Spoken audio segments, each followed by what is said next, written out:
US Secretary of State Marco Rubio is in Israel on his first trip to the Middle East as America's top diplomat. He's set to meet Israeli Prime Minister Benjamin Netanyahu in the coming hours. Well, here's Rubio landing, and shortly after the latest exchange of Israeli captives for Palestinian detainees. His trip also comes as President Donald Trump pushes his widely condemned plan for a US takeover of the Gaza Strip. Let's speak to Yossi Mekelberg, who's a senior consulting fellow at the Chatham House think tank. He joins us live from London. Good to see you, Yossi. So, as I mentioned, Marco Rubio's first visit to the region as US Secretary of State. I mean, presumably he has to do one of two things, either firm up or water down the Trump plan to take over Gaza and expel the Palestinians. I mean, how credible does Israel see this plan? Or is it viewed, as we've just been discussing with Abdullah here, as something of a negotiating tactic to upset the status quo? Good morning. Thank you for having me.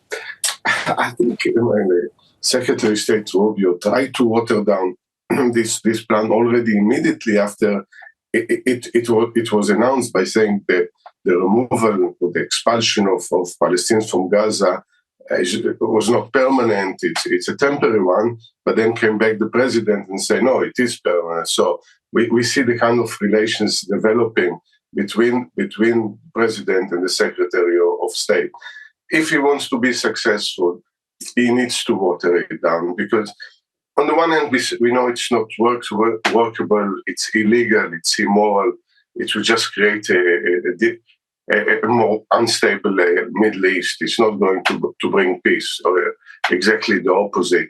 But then how do you deal with President Trump when he says something, he believes he can see through also to implementation? So he has a very tough job. Of course, what happened right now in Israel, Prime Minister Netanyahu talked about this plan as remarkable and revolutionary, but he himself knows that this is the last thing that Israel needs. Yossi, just to stay with us, because I'd like to sort of tie up some of the things that Donald Trump has been saying. He's made some pretty stark comments on Gaza in recent weeks. Let's listen to some of them put together for us. The U.S. will take over the Gaza Strip, and we will do a job with it, too. We'll own it. As far as I'm concerned, if all of the hostages aren't returned by Saturday at 12 o'clock, I think it's an appropriate time.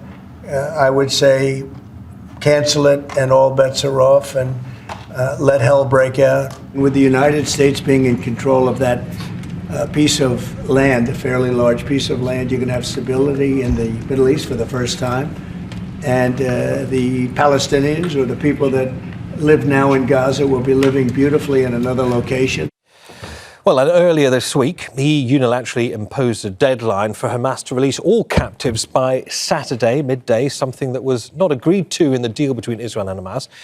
And then on Saturday, in a Truth Social post, Trump said Israel will now have to decide what they will do about the 12 o'clock deadline imposed on the release of all hostages. The United States will back the decision they make. Yossi, back to you. I mean, the Israeli Prime Minister Benjamin Netanyahu, when he first got wind of Trump's deal, described it as remarkable and the first good idea that he's heard. I mean, given Trump has said that the US would neither fund the reconstruction of Gaza or commit troops on the ground, is the assumption now that Israeli forces would actively prop up a US-driven plan? You see, that's the thing. You know, President Trump sets a deadline. The deadline goes by. Of course, it has nothing to do with the agreement. The agreement is phased. Maybe it should not have been from the first place, and it should be only one stroke of releasing all the hostages, or releasing of prisoners of Israel living Gaza. But this is not the deal. And when you set that deadline and then it passes and nothing happened, it actually Trump himself and the deal is losing credibility. So it was not the smartest move. But it's also very dangerous when he goes and says, oh, now the IDF can do whatever it wants. It means the deal means absolutely nothing, whatever is signed. I think we said from the outset that this ceasefire is very fragile.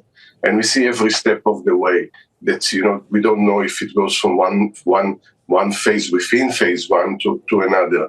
This kind of unwelcome intervention by Trump is also embodies the right in Israel. So why do we need to go there? We are against it.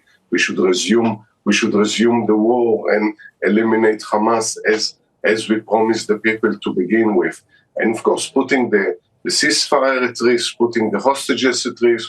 And we know what happened when the war resumed and what are the consequences from the people of Gaza.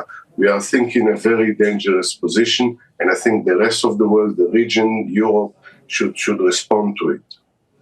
Yeah, let's talk about the region, because if this is, as you say, an unrealistic, an unworkable plan, I mean, Arab countries, including those with existing peace agreements with Israel, such as Jordan and Egypt, may be less inclined to trust the US, firstly, and less interested in being stakeholders in Israel's security. I mean, by extension, this doesn't appear to be making Israel a safer country. I think we almost forget that we are less than a month since the inauguration, and the entire Middle East feels the consequences of a new Trump administration, because this affects stability.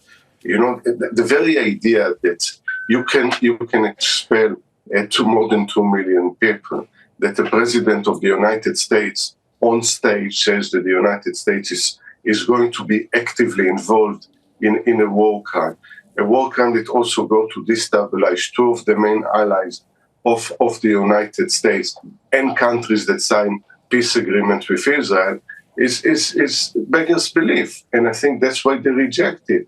The consequences for Jordan and Egypt of more than 2 million people, refugees, are forced on them, are disastrous. Yossi Mekelberg, Senior Consulting Fellow at the Chatham House think tank. Many thanks for speaking to us. Thanks for your time. Thank you. Make sure to subscribe to our channel to get the latest news from Al Jazeera.